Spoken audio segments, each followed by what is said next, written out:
చంద్రబాబు అనేటప్పుడు ఇప్పుడు మరి దేవినేని ఉమా పరిస్థితి ఏంటి, ఏం చేయాలా? ఇంకోటి వీళ్ళు ఏంటంటే తెలుగుదేశం పార్టీకి ఒక రకంగా చెప్పాలంటే లాయలిస్ట్ నాయకులు వీళ్ళు. ఇప్పుడు పార్టీలు మారి వచ్చిన వాళ్ళు కాదు.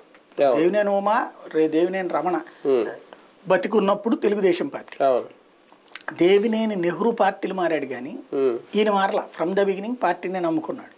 దేవినేని నెహ్రూ వచ్చేటప్పుడు తెలుగుదేశమే, చివరిదాకా తెలుగుదేశమే. ఎన్టీఆర్ గారి నుంచి పార్టీ తీసేసుకున్న తర్వాతన లక్ష్మీపార్వతి గారికి కూడా అండగా నిలబడ్డాడు. అతను ఎన్టీఆర్కి లాయలిస్టు నెహ్రూ, ఆ నెహ్రూ దగ్గర లాయలిస్టు ఇతను రమణ. అప్పటి నుంచి తను తెలుగుదేశంలోనే ఉన్నాడు, తెలుగుదేశంతోనే ఉన్నాడు.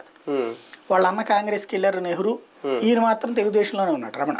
మంత్రిగా కూడా అయ్యాడు. ఆ తర్వాతన ఆయన చనిపోయిన తర్వాత ఇతను వచ్చాడు లైన్లో. ఈ రోజు వరకు పార్టీ మారలేదు. అసలు వేరే పార్టీ వాళ్ళతో మాట్లాడకూడదు.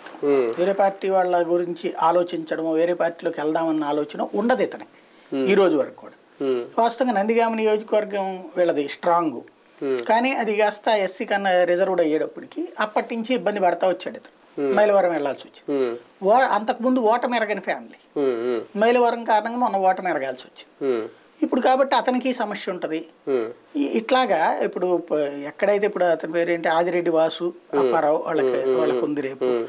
ఇప్పుడు రేపు పొద్దున గోరంట్ల బుచ్చి చౌదరి ఎంత సీనియర్ కార్యకర్త, అక్కడ ఆల్రెడీ వాళ్ళిద్దరికి పడుతుంది. ఇప్పుడు ఆయన గోరంట్ల బుచ్చి చౌదరి నేనే ఇక్కడ అభ్యర్థి ఆయన ప్రచారం చేసుకుంటే